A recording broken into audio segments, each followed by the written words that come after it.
pour démarrer ce nouveau vlog.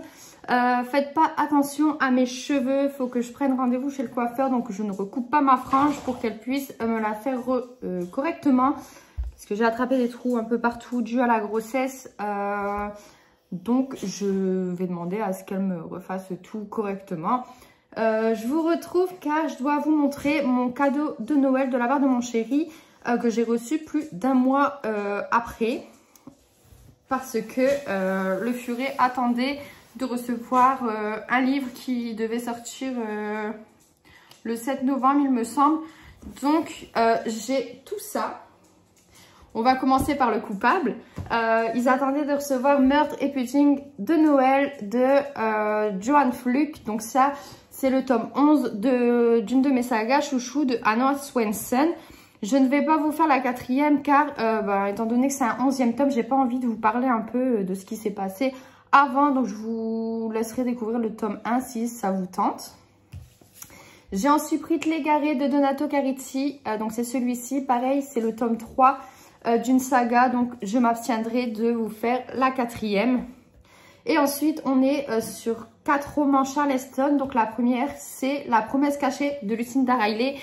Il me tentait énormément car j'adore cette autrice. Je vais vous faire la 4e. Tu seras doté d'une beauté extraordinaire plus tard. Ce ne sera peut-être pas la bénédiction que le monde s'imagine. Méfie-toi, il reviendra de trouver sur la lande.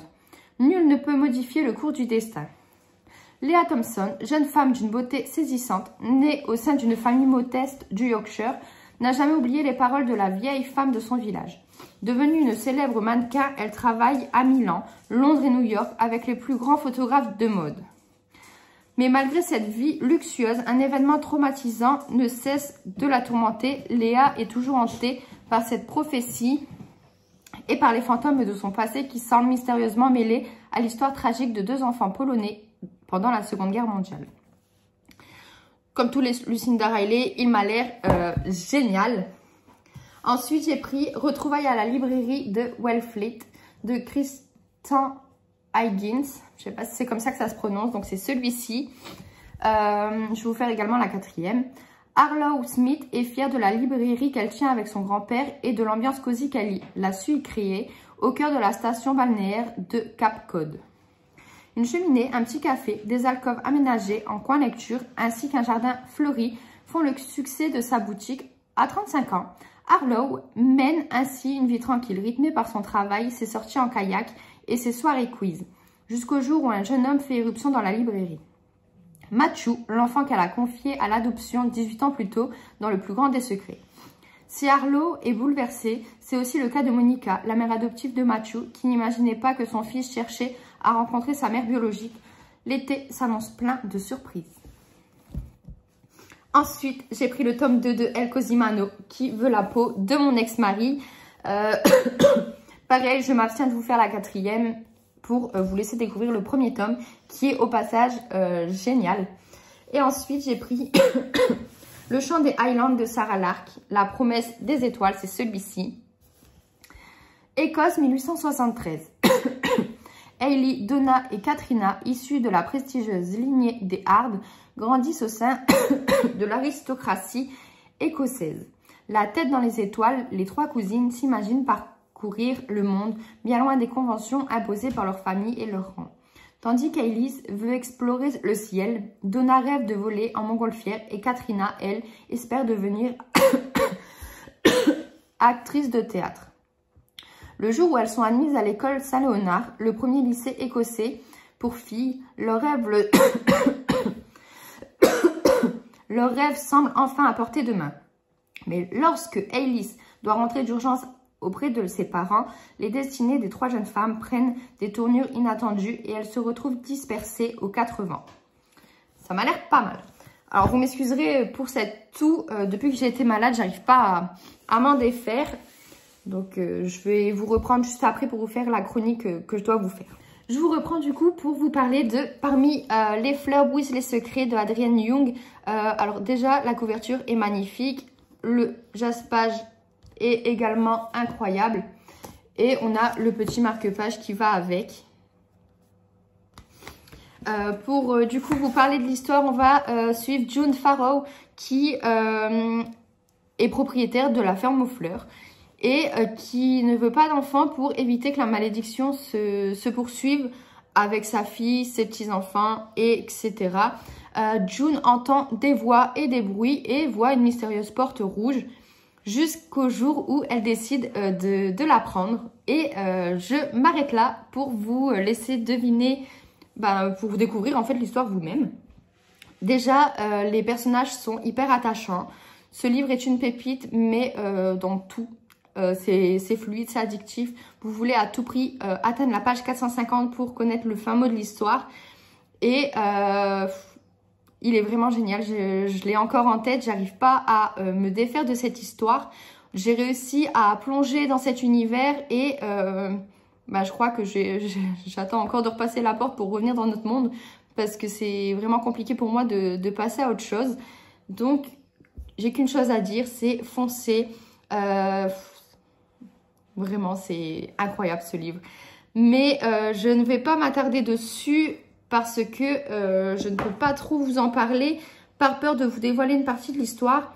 C'est pour ça que je vous répète encore une fois, foncez. Donc voilà, sur ce, moi je vais vous laisser, je dois retourner travailler et je vous dis du coup à plus tard. Hello, on est jeudi, comme d'hab je vous prends en vitesse parce que je dois retourner au boulot. Je voulais juste vous parler de ce livre, Le Pays de la Passion de Nora Robert, que j'ai reçu de la part d'HarperCollins.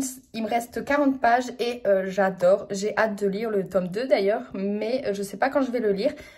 En gros, on va suivre la famille Overley, donc ils ont un fils et ils vont accueillir des triplettes. Et ensuite, on va rencontrer Abby, du coup, l'une des 3 triplettes. Et on va la suivre dans sa vie, qui a un peu une vie de fermière et qui a épousé un champion de Formule 1 qui a perdu la vie. Et un homme va venir pour, écrire une biographie sur cet homme.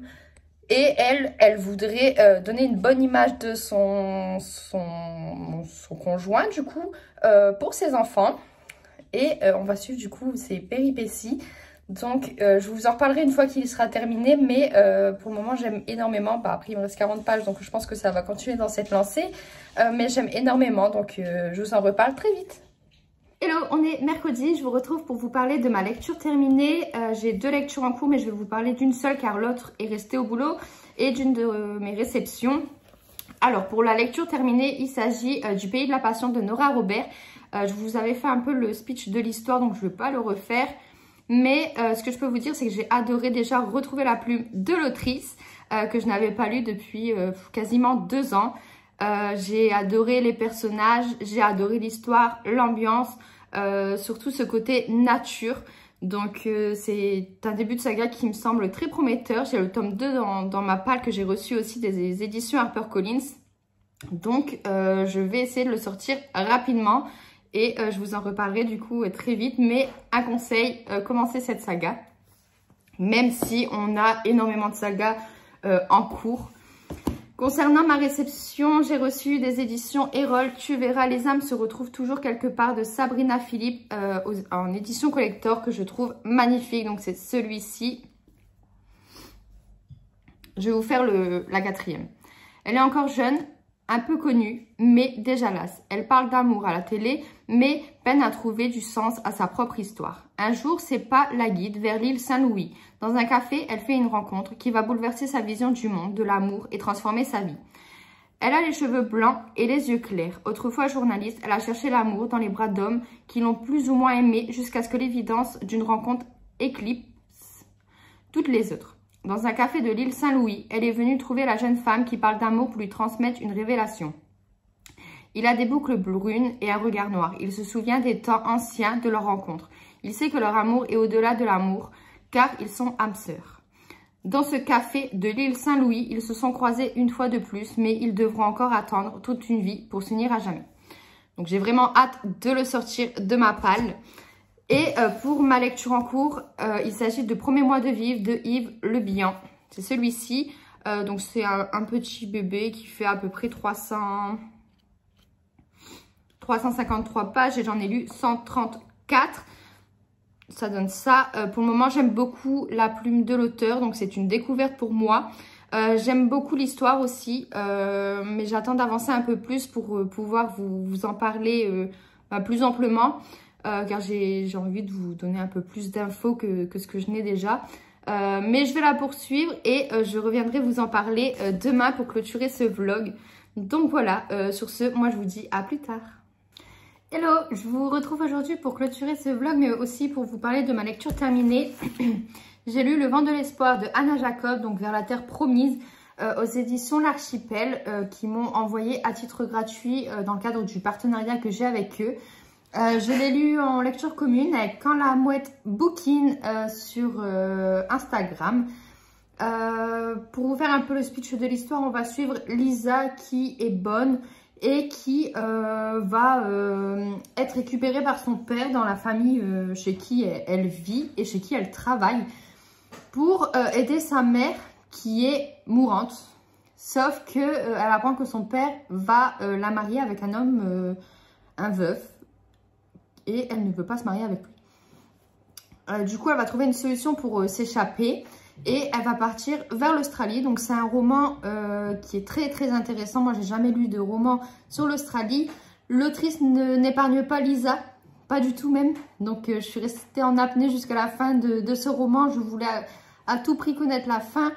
Et du début à la fin, dans tous les cas, elle est malmenée. Mais c'est un personnage à qui on s'attache. La plume est hyper sympa, fluide, hyper addictif. Donc j'ai qu'un conseil à vous donner, c'est foncer en librairie pour vous le procurer et pour commencer cette saga qui s'annonce très prometteuse.